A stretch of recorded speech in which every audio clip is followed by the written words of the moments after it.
នៅពេលអាកាសធាតុប្រែប្រួលខុសធម្មតាត្រជាក់ខ្លាំងឬក្តៅខ្លាំងតើមានផលប៉ះពាល់អ្វីខ្លះទៅលើដំណាំហើយគួរដោះស្រាយយ៉ាងដូចម្តេច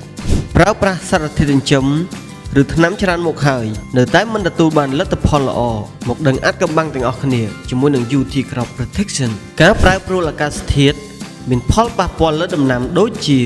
ដំណាំលូតលាស់យឺតដើមខ្សោយស្លឹកពណ៌លឿងដំណាំខ្លះចេញផ្កាយឺតឬមិនចេញផ្កាអាចជ្រុះឬមិនជាប់ផ្លែដំណាំគៀងមិនស្រូបយកសារធាតុចិញ្ចឹមឬស្រូបជីមិនបានល្អបង្ហាញរោគសញ្ញាខ្វះជីទោះបីជាជីមានក្នុងដីក៏ដោយអាកាសធាតុត្រជាក់និងសើមងាយបង្កជំងឺផ្សិតនិងបាក់តេរី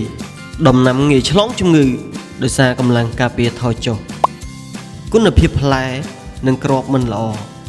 ដំណាំ stress ចំពោះដំណោះស្រាយសូមណែនាំ UT សង្កសីឬ Super សង្កសី168វាជួយឲ្យដំណាំធន់នឹងអាកាសធាតុត្រជាក់ឬក្តៅធ្វើឲ្យមានកម្លាំងលូតលាស់ត្រួយបង្កើនក្លរ៉ូភីលដើម្បីស្លឹកបៃតងល្អជំរុញឲ្យចេញពន្លកផ្កាយ៉ាងមានប្រសិទ្ធភាពចេញផ្កាស្រស់ល្អផ្ការឹងមាំធ្វើឲ្យដំណាំមិន stress ជួយឲ្យដំណាំលូតលាស់បានល្អនិងស្រូបយកសារធាតុចិញ្ចឹមបានគ្រប់គ្រាន់ប្រយ័ត្នដំណាំគៀង